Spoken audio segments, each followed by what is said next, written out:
누구나 인생의 위기를 만납니다. 사람은 누구나 인생의 위기를 만납니다. 그 위기의 강도가 좀 세냐 약하냐의 차이가 있을 뿐이죠. 그 위기의 기간이 좀 기냐 짧으냐의 차이입니다. 그 위기가 횟수가 좀 자주 일어나느냐 아니면 가끔 나느냐의 차이입니다. 사람은 누구나 인생의 위기를 다 만나게 됩니다. 우리도 마찬가지예요. 그 위기를 경험합니다. 그리고 그 위기와 싸우죠. 지금도 우리는 위기 한가운데 살아가고 있습니다. 코로나 바이러스의 위기라고 말할 수가 있습니다. 생각보다 긴 싸움이 지금 진행되고 있지요. 어떤 사람에게는 이 싸움이 자신의 인생, 삶의 전체를 건 싸움이 될 수도 있을 것입니다. 그토록 힘든 싸움이 될 거예요. 저는 간절히 기도하기는 우리 모두가 이 위기를 잘 극복할 수 있기를 주님의 이름으로 축복합니다. 오늘 본문 다니엘 2장에도 보면 다니엘의 위기로 시작됩니다. 사실 다니엘서의 전반부를 쭉 살펴보면 다니엘의 위기와 관련된 이야기들로 가득 차 있습니다. 위기의 연속이다 이렇게 말할 수가 있습니다. 오늘 2장에 나와 있는 위기의 내용은 이렇습니다. 바벨론 왕이 느부갓네살이잖아요. 느부갓네살 왕이 꿈을 꾸었습니다. 그런데 그 꿈이 심상치가 않은 것입니다. 자기 자신은 알잖아요. 자신과 관련된 메시지를 담고 있는 꿈처럼 느껴졌던 것 같아요. 그래서 그는 마음이 번민되어집니다. 잠을 이루지 못합니다. 이 꿈이 도대체 무엇을 의미하는지 고통스럽게 됩니다. 우리도 종종 꿈을 꾸지요. 그런데 일반적인 꿈이 아니라 어떤 특별한 꿈을 꿀 때가 있습니다. 마치 내 인생 가운데 일어날 것과 같은 두려운 꿈을 꿀 때가 있지요. 그럴 때는 번민이 일어나고 잠을 잘 수가 없습니다. 또 꿈을 꿀 때 이것은 무언가 하나님께서 나에게 미래의 장래의 어떤 일을 말씀하신 것 같은 꿈을 꿀 때가 있습니다. 느부갓네살 왕이 꾼 꿈은 바로 장래와 관련된 일인데 이것에 대한 해석을 할 수가 없으니 얼마나 답답하고 번민이 되었는지 몰라요. 그래서 느부갓네살 왕은 바벨론에 있는 박수들, 술객, 점승과 그다음 술사들을 다 불러 모아서 이렇게 말합니다. 내가 꾼 꿈을 말하고 그 꿈에 대한 해석을 내놓아라. 굉장히 당황스럽죠. 아니, 꿈을 말하면 해석을 해드릴 텐데 그 꿈 자체가 무엇인지 먼저 맞추라는 거예요. 대단히 어려운 일입니다. 그래서 술객들은 말합니다. 왕이시여, 이런 일은 없습니다. 꿈을 말씀해 주세요. 세상에는 왕의 그 일을 보일 자가 한 사람도 없습니다. 신들 외에는 그것을 보일 자가 없습니다. 참신, 진정한 신 외에는 그것을 보일 자가 없는데 어떻게 우리로 하여금 그것을 맞추라고 합니까? 이렇게 요구합니다. 그런데 왕은 그 이야기를 들으면서 더 화가 났던 것 같아요. 너희들이 왕이 주는 녹을 먹고 살고 너희들은 신들과 무언가 특별한 관계인 것을 날마다 과시했음에도 불구하고 어찌 신들과 교통할 수 없느냐 말이야. 어찌 변명을 하고 지금 나를 설득하고 있느냐. 안 된다. 너희들, 내가 그 꿈을 말하면 너희들은 기가 막힌 해석법으로 듣기 좋은 말로 나에게 해석하면 나는 그것을 그런가 받아들일 수밖에 없다. 안 돼. 이번은 이 꿈이 무엇인지 너희들이 직접 맞추고 그 꿈의 내용도 해석해 라고 말합니다. 이것을 하지 못하면 내가 너희들의 몸을 쪼개버릴 것이야. 너희들의 집을 거름더미로 만들어버릴 것이야. 너와 너희 가족들을 다 불살라 죽인다는 것이죠. 느부갓네살 왕은 변명하는 이들, 못하겠다고 하는 이들, 꿈을 말하라고 하는 이들의 모습을 보면서 참으로 괘씸했던 것 같습니다. 그래서 흥분하여서 죽음을 선포하지요. 다니엘에게도 위기가 찾아옵니다. 왜냐하면 다니엘도 이들과 함께 3년 동안 공부했던 어찌 보면 그 그룹 중에 한 사람이기 때문에 그렇습니다. 근위대장 아리옥이라는 사람이 이제 다니엘도 죽이려고 찾아옵니다. 지혜자였던 다니엘과 세 친구들을 불러 모으고 그들을 죽이려고 찾아온 것입니다. 3년간 왕궁에서 특별한 교육을 받았고 다니엘과 세 친구들은 각자의 자리에서 삶의 일상을 살아가고 있었는데 지금 왕궁에서 일어난 이 사건 때문에 자신의 생명이 죽게 되어지는 위기 속에 처하게 됩니다. 한마디로 뜻하지 않은 위기입니다. 뜻하지 않은 코로나19 바이러스가 우리 가운데 찾아온 것처럼 다니엘에게 뜻하지 않은 위기가 찾아옵니다. 사랑하는 여러분, 원래 위기는 뜻하지 않게 오는 겁니다. 원래 위기는 예상치 못할 때 오는 법입니다. 최근에 여러분들에게 혹시 닥친 위기가 있나요? 뜻하지 않는 위기가 있나요, 여러분? 그 위기가 무엇이죠? 혹시 다니엘과 같이 지금 위기 속에 계시질 않습니까? 그런 분들이라고 한다면 특별히 오늘 설교를 더 잘 들어보시기 바랍니다. 성경에 보니까 이제 다니엘은 위기를 만났을 때에 참으로 침착한 모습을 보입니다. 대부분의 사람들은 위기를 만나면 놀라고 어쩔 줄 몰라 하고 막 소리치고 감정적으로 반응을 합니다. 그런데 다니엘은 아니었습니다. 다니엘은 근위대장 아리옥에게 이렇게 말합니다. 성경에 보니까 슬기로운 말로, 슬기롭다는 단어가 나와요. 지난번 어느 외부 강사께서 위기가 찾아올 때는 슬기로운 위기관리를 해야 된다고 말했는데, 오늘 다니엘은 슬기로운 말로라고 성경에 말하고 있어요. 이 근위대장 아리옥에게 이렇게 말합니다. 왕의 명령이 어찌 그리 급하냐? 왕의 명령도 급하고 그 왕의 명령을 집행하는 당신도 뭐가 그렇게 급하냐? 이렇게 말하면서 시간을 주시면 왕께 내가 꿈을 맞추고 꿈을 해석해 드리겠습니다 라고 말을 합니다. 대단한 선포지요. 다니엘은 하나님을 믿었기 때문에, 다니엘은 하나님을 알았기 때문에 그렇게 믿음의 선포를 할 수가 있었습니다. 다니엘은 정말 그 신과의 교류가 있었기 때문에 가능했던 것입니다. 슬기로운 말로 아리옥을 설득하고 결국 왕 앞에 나가게 됩니다. 왕도 급하고 근위대장도 급하고, 그런데 다니엘은 침착합니다. 다니엘은 슬기롭습니다. 슬기롭다는 것은 지혜롭다는 거예요. 지혜로운 모습을 보게 됩니다. 사랑하는 여러분, 위기가 찾아왔을 때 흥분하시면 안 돼요. 급하게 판단하시면 안 돼요. 감정적으로 대응하시면 안 돼요. 침착하세요, 여러분. 침착하세요. 위기가 오면 침착하셔야 됩니다. 그리고 하나님 앞에 기도하세요. 피할 길을 예비하시고 지혜를 주시는 하나님을 믿고 그분께 구하세요.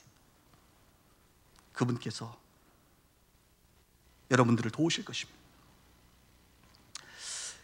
이제 아리옥을 보내고 나서 이제 다니엘이 집에 돌아왔습니다. 돌아와서 다니엘이 한 게 뭔지 아십니까, 여러분? 다니엘과 세 친구가 있잖아요. 세 친구를 집으로 불러 모아요, 자기 집으로. 그래서 그곳에서 함께 뭐합니까? 기도합니다. 우리로 말하면 지금 뭡니까? 다니엘과 세 친구 4명이서 함께 특별 기도 모임을 하고 있는 거예요. 특별 기도 모임 4명이서 함께 하나님 앞에 기도하는 기도 모임을 하고 있는 거예요. 오늘 본문의 내용은 아니지만 2장 17, 18절에 보면 이런 표현이 나옵니다. 표준세 번역으로 제가 읽겠습니다. 그 친구들에게 다니엘이 말했다. 너희와 나는 다른 바벨론의 지혜자들과 함께 죽지 않도록 하늘의 하나님이 긍휼을 베풀어 주셔서 이 비밀을 알게 해주시기를 간구하자. 다니엘은 친구들을 불러 모아서 이렇게 말합니다. 우리가 다른 사람들과 같이 그렇게 죽게 되어서는 안 되잖아. 이 은밀한 것을, 이 비밀을 알려주실 수 있는 그 하나님께 우리가 함께 지금 기도하자, 간구하자라고 기도 모임을 이끌고 있는 모습을 보게 됩니다. 그리고 나서 그 기도 모임이 끝나고 밤에 다니엘에게 환상이 보입니다. 하나님께서 이 은밀한 것을, 이 느부갓네살 왕에게 보였던 그 은밀한 것을 다니엘에게 보여주셨고, 그것이 무엇을 상징하는지 하나님께서 다니엘에게 해석까지 다 해주셨어요. 그것을 보고 그것을 해석한 다니엘은 성경에 보니까 찬송합니다. 하나님을 찬송해. 근데 이 찬송하더라가 한 번 나오는 게 아니라 찬송하더라, 또 다른 절에도 찬송하더라, 또 다른 절에는 찬양하더라, 3번의 찬송을 하게 됩니다. 그러니까 다니엘은 했다면 3세판이야. 여러분, 우리가 한국에 그 주여 주여 주여 주여 삼창 있잖아요. 그 주여 삼창의 근거가 바로 나중에 보면 알겠지만 다니엘이 기도할 때 주여 저저런 얘기하고 주여 주여 이렇게 하거든요. 그래서 주여 삼창의 원조는 다니엘이다, 새벽기도의 원조는 예수님이다, 이렇게 이제 학자들이 말하는데, 세 번의 찬송을 우리 다니엘이 오늘 하고 있는 거예요. 그렇죠.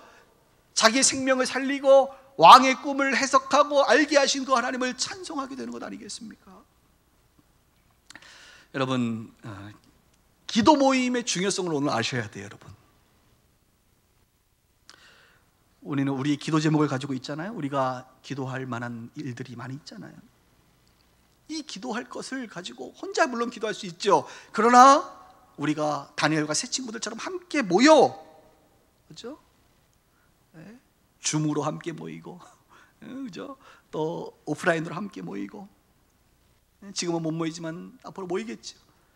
함께 모여 함께 하나님께 긍휼을 구하는 기도. 우리의 기도 제목에는 다 하나님의 긍휼과 은혜와 자비가 필요한 것 아니겠어요? 하나님의 긍휼을 구하는 기도를 오늘 다니엘과 새 친구들처럼 할 필요가 있다는 것이.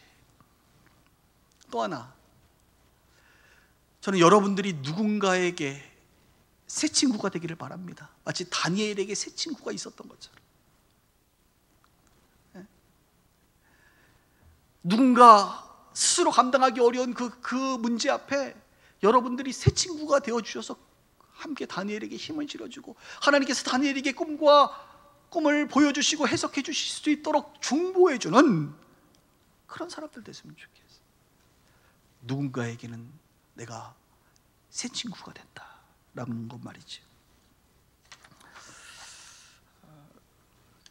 저는 목회를 하면서 우리 성도님들 중에 특히 위기를 만난 경우, 개인적으로 제가 새 친구가 되어져서 기도하기도 하지만, 특별히 이제 건강이라든지 조금 큰 문제들은 제가 이렇게 전화를 해서 그분에게 이 문제는 우리 교인들에게 좀 알려서 함께 좀 기도했으면 좋겠다, 이렇게 제가 제안을 합니다. 최근에도 그랬는데, 그래서 교회에 제가 광고할 때 이렇게 중보기도 부탁을 하는 경우는 대부분 당사자에게 제가 다 그렇게 하는 게 좋겠다라고 권면하고, 그분들도 감사합니다, 기도해 주세요, 이런 경우들이에요.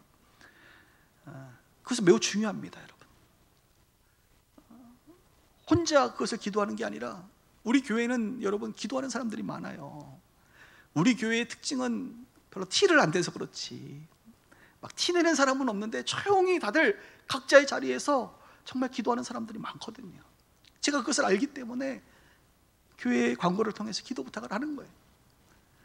지난주만 하더라도 우리 김경대 목사님 갑상선암 수술했잖아요. 그랬더니 당장 월요일날 연락이 와서 목사님 어떻게 됐습니까? 라고 물어보는 사람들이 있을 정도예요. 그런 분들은 다 기도했다는 거거든요.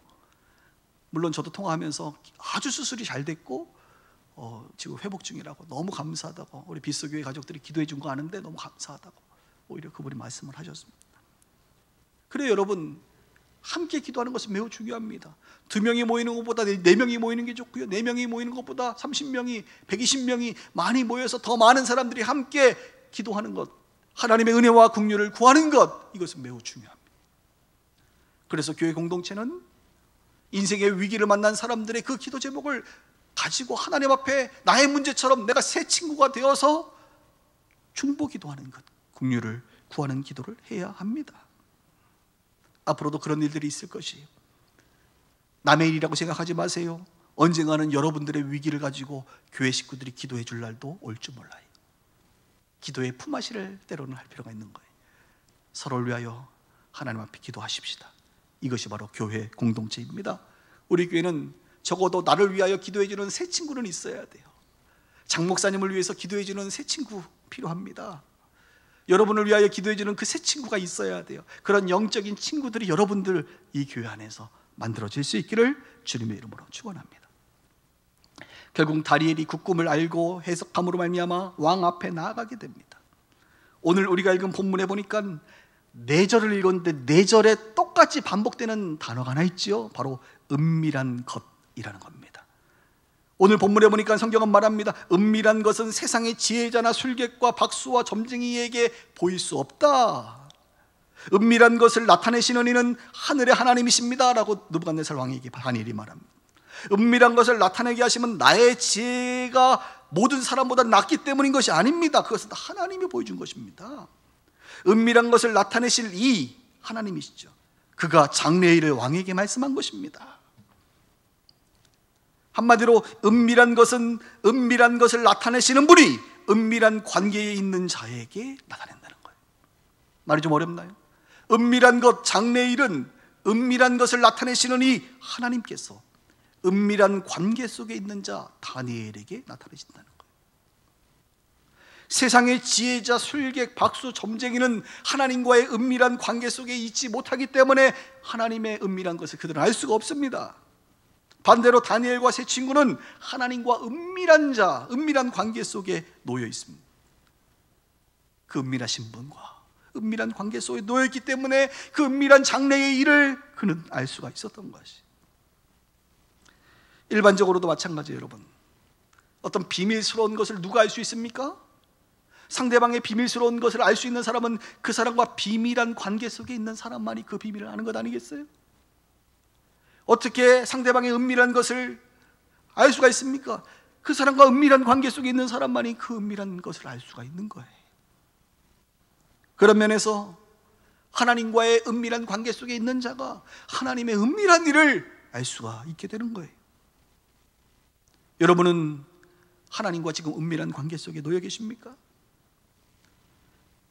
과거에는 말이죠. 과거 말고, 옛날에는 옛날 말고, 라떼 말고, 라떼 아시죠? 라떼는 말이야.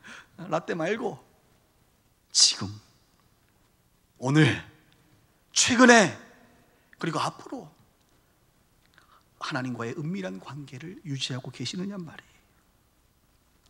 하나님과 은밀한 자는 하나님의 은밀한 일을 알게 된다고 성경은 말하고 있습니다. 예레미야 33장 3절 여러분이 잘 아시는 말씀이 있잖아요. 너는 내게 부르짖으라 내가 내게 응답하겠고 내가 알지 못하는 크고 비밀한 일을 내게 말하리라. 근데 이번 개혁성경에는, 개혁개정에는 뭐라고 나옵니까? 크고 비밀한 일이 아니라 크고 은밀한 일을 내게 보이리라 이렇게 말하고 있어요. 은밀한 일이라는 것은 비밀스러운 것이에요. 비밀은 모두가 아는 게 아닙니다. 비밀스러운 관계에 있는 사람만 아는 거예요. 하나님과의 깊은 관계 속에 있을 때 우리는 그 하나님의 비밀을 알게 되는 거예요. 여러분들을 향한 그 비밀, 교회를 향한 비밀, 이 민족을 향한 비밀, 은밀한 것을 알게 된단 말입니다. 우리는 가끔 어느 설교자들을 통하여 우리가 한 번도 생각해 보지 못했던 그 하나님의 놀라운 계획, 북한을 향한, 열방을 향한, 어느 단체, 어느 집단을 향한, 어느 개인을 향한 하나님의 뜻을 우리가 설교를 통해서 들을 때가 있어요. 그때 무엇을 느낍니까? 야, 어떻게 저걸 알게 되었지? 야, 저것은 정말 하나님의 말씀 같아. 하나님의 은밀한 것을, 은밀한 관계 속에 있는 그 사람에게 하나님께서 말씀하신단 말이에요. 그런 일들은 흔히 있는 일입니다. 그래서 다니엘이 이제 왕에게 가서 은밀한 것을 이제 설명을 해주기 시작합니다. 그것을 그 유명한 느부갓네살 왕의 큰 신상 꿈이다 이렇게 꿈과 해석을 합니다. 자, 화면을 보시면 여러분들이 이제 지금 오늘 동영상으로 보시는 분들은 지금 화면에 제 왼쪽에 금신상이 한 마리가 아니죠, 하나가 이제 서 있겠죠, 여러분. 네. 오늘 예배당에서 예배드리시는 분들은 볼 수가 없지만 지금 화면으로 보시는 분들은 다 보십니다. 참 기술 발전, 우리 임 목사님이 연구하고 기도하고 고민하고 발견한 신기술입니다. 돈을 10원 한 장 투입하지 않고 기존 장비를 그대로 활용해서 기술 개발을 하셨어요. 여러분 나중에 보시면 격려해 주시길 바랍니다. 이 신상은 머리가 순금으로 되어 있고 가슴과 팔은 은으로 되어 있고 배와 넓적다리, 그죠? 허벅지는 노수로 되어 있고 종아리는 철로 되어 있고, 그죠? 그 다음에 발은 철과 흙으로 발과 발가락이 섞여져 있는 것을 보게 됩니다. 이 모습을 왕이 봤다는 거예요.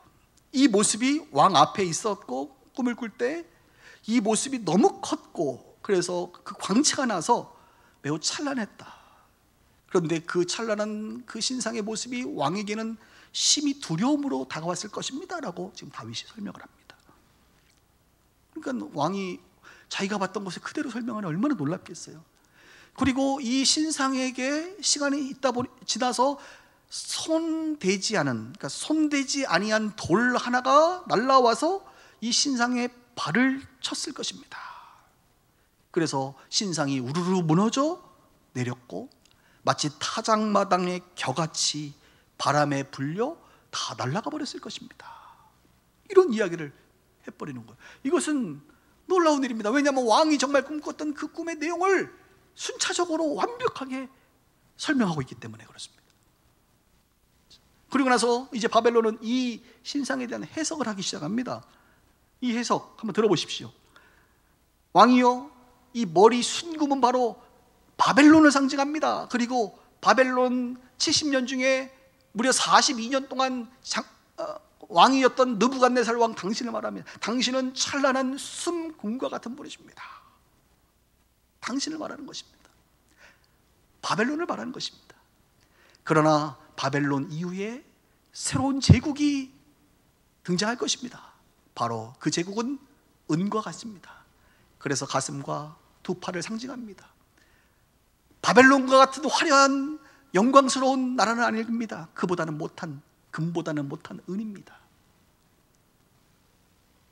그것은 페르시아입니다. 페르시아를 말하는 거. 페르시아라고 말하진 않지만 이제 우리는 그것을 알죠. 페르시아였어요. 페르시아는 204년간, 바벨론 이후에 204년간 세상을 지배했는데, 그 다음에 페르시아가 멸망하고 나서 배와 넓적다리는 놋과 같습니다. 그것은 그리스, 알렉산더를 중심으로 한 그리스 헬라를 말합니다. 165년간 지배했거든요. 그리고 종아리는 철의 민족, 철의 문명을 가진 자는 누구입니까? 로마를 말하는 거예요. 그 이후에 그리스 이후에 로마가 제패하거든요. 무려 563년 동안 제패하죠. 그리고 마지막 발과 발가락 10개는 무엇을 말합니까? 바로 철과 진흙이 섞여졌다는 거죠. 바로 로마와 그 이후의 나라들이, 분열된 나라들을 말합니다. 이런 우리가 알고 있는 이런 해석이에요. 근데 그때 이제 느부갓네살에게 뭐 페르시아입니다 어떻게 이렇게 말은 하지 않았죠. 그 이후의 민족들에 대한 이야기를 했습니다. 여러분, 제가 예전에 지난주에 우리가 다니엘을 공부하면서 참신은 누구시냐? 미래를 예언하고 그 미래의 예언이 완벽하게 들어맞는다라고 하는 것은, 이것은 참신만이 할 수 있는 일이다, 이런 얘기했죠. 제가 이 신상에 대한 은밀한 것을 보이시고 해석하시고 역사의 흐름 속에서 정말 이 일들이 완성되어진 것은 하나님이 관여하시고 하나님이 아니고서는 아무도 알 수가 없는 거예요, 여러분. 그런데 이 신상이 나중에 손대지 않은 돌 하나가 날라오잖아요. 인간의 손을 대지 않은 돌이 무엇을 말합니까? 바로 하늘 영광 버리고 이 땅에 오신 예수 그리스도, 모퉁이 돌 되시고 반석이 되시고, 바로 날라온 그 돌은 바로 예수 그리스도로 상징하는 거예요. 그래서 예수님께서 이 땅에 오셔서 뭘 쳐요? 그 신상의 그 마지막 단계에 있던 로마와 10발가락을 치는 거예요. 말 그대로 이 세상의 제국을 치는 겁니다. 그리고 이 제국은 무너져 바람에 나는 겨와 같이 다 사라져 버리고, 그리고 이 예수님을 상징하는 돌은 태산을 이루어 온 세상에 가득하게 됩니다 라고 다니엘이 말하죠. 한마디로 세상의 제국, 바벨론, 페르시아, 그리스, 로마 이후의 수많은 민족들은 결국은 예수 그리스도의 출현과 그분의 재림으로 말미암아 이 땅에서 완전히 사라지고, 예수 그리스도를 중심으로 한 하나님의 제국, 하나님의 나라가 태산을 이루어 이 땅 가운데 영광스러운 나라로 회복될 것이다라고 하는 이 놀라운 사실을 다니엘서를 통하여 하나님이 예수님의 초림뿐만 아니라 예수님의 재림까지를 말하고 있는 거예요. 그래서 이 내용을 두 가지로 해석을 합니다. 보통은 첫 번째는 예수님의 초림 이후에 일어날 하나님의 나라, 지금 우리가 누리고 있는 현재를 말하는, 강조하는 분도 있고, 아니다, 이것은 앞으로 올 재림하실 예수님, 세상의 마지막을 말하는 것일 것이다. 왜냐하면 그때 이미 제국들은 여전히 지금도 있기 때문에 뭐 어느 해석도 괜찮습니다. 그런데 보니까 수년 전에 어떤 분들이 이렇게 해석을 하더라고요. 이 10발가락이 무엇이냐? 그러니까 발가락의 10개를 굉장히 주목해요. 10발가락은 바로 로마 이후에 아마 우리 시대에 10나라가 연합하는, 그게 뭐예요? EU, 유럽연합. 유럽연합이 10나라가 될 때 주님은 재림하실 것이다. 그래가지고 아주 새로운 뭡니까? 재림의 날을 시한부 종말론과 같은, 언제 주님이 오시느냐? 여러분 주목하세요. 유럽이 10나라가 될 때 주님 오신다 이거야. 이건 잘못된 해석입니다. 그럼 지금은 몇 나라냐? 한 12나라? 9나라 될까요? 27개 나라입니다. 지금 27개.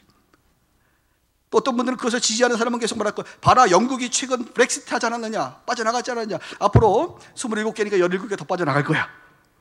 그러면 뭐 주님 오시지 않겠나? 뭐 이렇게 엉뚱한 해석을 하는데, 여러분 생각지도 마세요. 아주 컴퓨터가 사탄이다, 뭐 옛날에 이런 얘기 많잖아요. 신용카드가 사탄이다, 뭐 이런 얘기도 하고.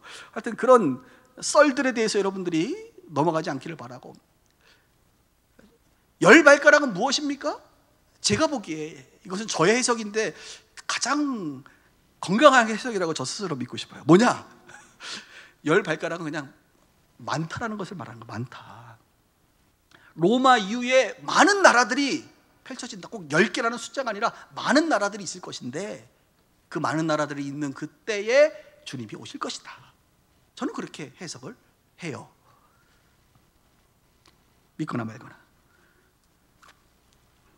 그래서 이 예언은 완성됐다라고 주장하는 사람은 예수님의 초림 이유가 바로 예수님의 도리 초림, 예수님이 2000년 전 오신 그 사건을 중심으로 지금이 하나님의 나라가 태산을 이루고 있는 것이다 라고 말하고,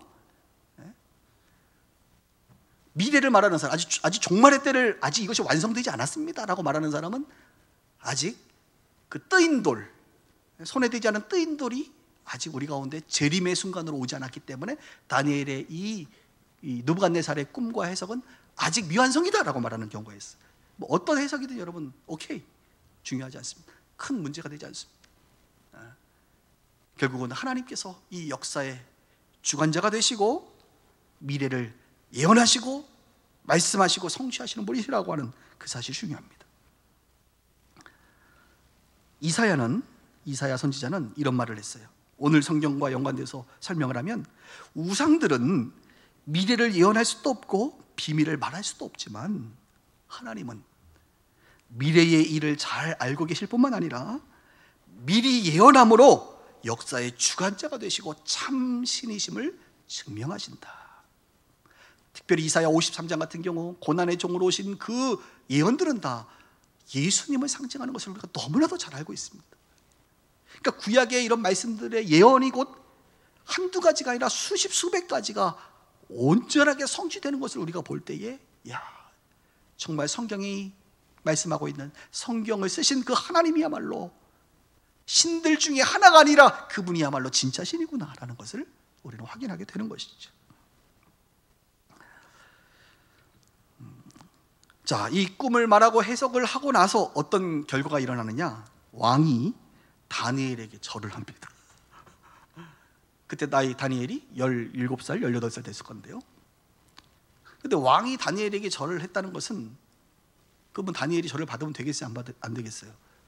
마치 베드로가 예전에 이적과 기적을 행하니까 막 베드로에게, 바울에게 와서 스스 험에 막 그러잖아요. 바나바에게 와서. 그때 베드로가 뭐라 그래? 나는 신이 아니다, 나에게 절하지 말라, 이렇게 겸손하게 했잖아요. 근데 오늘 다니엘은 오늘 겸손한 모습이 안 보이네요.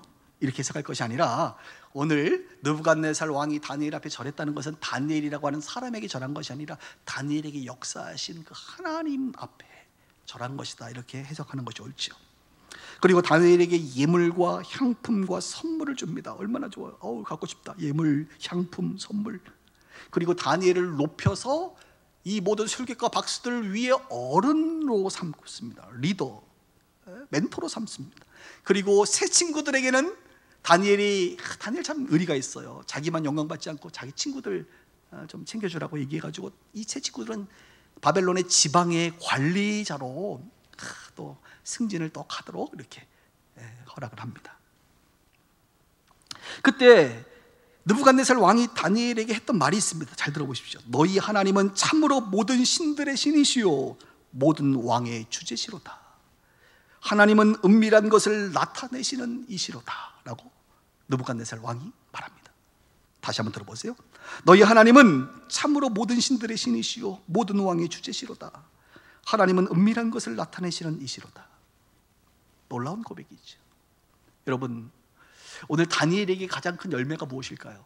이 꿈을 알고 해석함으로 말미암아 자기의 생명을 유지한 것도 매우 큰 열매입니다.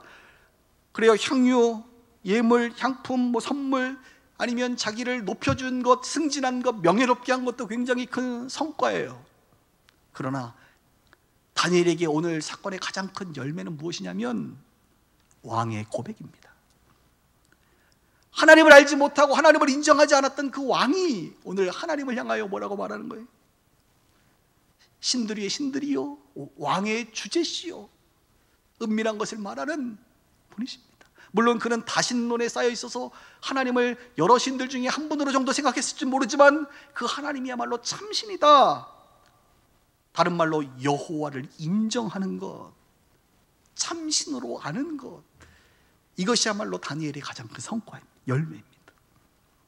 제가 좋아하는 하박국 2장 14절에 이런 말이 있지요. 물이 바다를 덮음같이 여호와의 영광을 인정하는 것이 세상에 가득함이라. 물이 바다를 덮음같이 여호와의 영광을 인정하는 것이 세상에 가득하리라. 이 시대 한국교회를 보면서 안타까운 것은 여호와의 영광을 인정하는 것이 가득해지지 않고 빠져나가는 것 같아요. 우리에게 가장 큰 열매는 무엇이냐? 상급은 무엇이냐? 이 땅에서 승진하고 선물 받고 칭찬받고 너 대단하다, 어떻게 그렇게 지혜롭냐, 그것을 어떻게 알았느냐라고 영광을 얻는 것이 아니라 하나님을 알지 못했던 그들이 우리의 삶을 통하여, 다니엘의 삶을 통하여 여호와를 인정하는 것, 물이 바다를 덮음같이 그런 일들이 일어나는 것, 이것이 우리의 최고의 상급이고 영광이 되어야 될 줄 믿습니다. 그래서 우리의 간증은 내가 이렇게 예수를 믿었더니 이렇게 세상에서 인정받았습니다가 아니라 나의 이런 삶을 통하여 여호와께서 세상의 사람들로부터 이렇게 영광을 받으셨습니다 라는 고백이 되어야 될 것이. 물론 꼭 똑같은 것은 아니지만 지난주에 제가 이제 동사무소에 갔다 왔어요. 갔더니 한번 사진 하나 띄워주세요. 제가 지난주에 한번 설교했던 것처럼 사회복지의 날이 9월달이었더라고. 사회복지의 날을 맞이하여 제가 표창장을 받았습니다. 그 내용은 너무 감사한 게 제 이름이 없더라고. 할렐루야. 제가 난 내 이름으로 하지 말고 교회 이름으로 하라 그랬잖아요. 그랬더니 야, 가로치고 내 이름 넣어준다 그랬는데 내 이름 완전히 빼버렸어요. 얼마나 다행인지 몰라. 그래서 빛과 소금의 교회 이름으로, 예, 여러분, 그죠? 귀 교회는 지역사회 복지 활성화와 이웃돕기 사업에 적극 참여하여 구리시 사회복지 발전에 기여한 공이 크므로 제21회 사회복지의 날을 맞이하여 이에 표창합니다. 얼마나, 물론 뭐 하나님이 그 사람들이 하나님을 막 찬양하고 그런 것은 아닙니다만 하나님의 교회를, 그죠? 격려하고 칭찬하고 간접적으로나마 높여드린 거 아니에요? 저는 너무 기뻤어요. 너무 기뻤어요. 이런 날들이 계속 있었으면 좋겠어요. 말씀을 정리할게요. 어느 신학자가 이런 말을 했습니다. 여호와 하나님은 자기 종들의 절박함을 잘 헤아리는 분이시며 결정적인 순간에 침묵하시는 무능하거나 무감각한 분이 아니시다. 다시, 우리가 믿는 하나님은 어떤 분이에요? 종들의, 우리 백성들의 절박함을 잘 헤아리는 분이다. 다니엘을 생각해 보세요. 다니엘의 이 절박함을 헤아리는 분이 우리 하나님이십니다. 여러분들의 절박함을 헤아리는 분이 우리 하나님이세요. 더 나아가 결정적인 순간에 침묵하거나 무능하거나 무감각한 분이 아니라는 사실이에요. 다니엘을 생각해 보세요. 이 꿈을 알아야 되고 꿈을 해석해야 되는 이 결정적 순간에 하나님이 침묵합니까? 아니요. 말씀하십니다. 무능하십니까? 아닙니다. 능력으로 역사하십니다. 우리가 믿는 하나님이 그런 분이세요.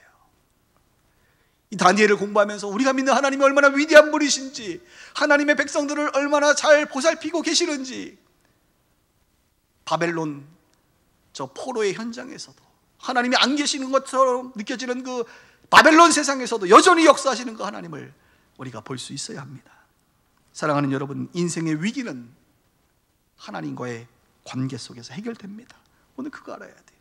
여러분들이 인생의 위기를 만난다고 한다면 다른 것으로 해결되는 것이 아니라 여러분을 보살피시고 여러분의 상황을 아시는 하나님과의 은밀한 관계 속에서 문제의 답이 있다는 사실을 꼭 기억하시고, 위기가 올 때에 침착하여 다른 어떤 것이 아니라 하나님 앞에 나아가 은밀한 것을 알 수 있는, 그 해결점을 들을 수 있는 우리 모두가 되기를 주님의 이름으로 축원합니다.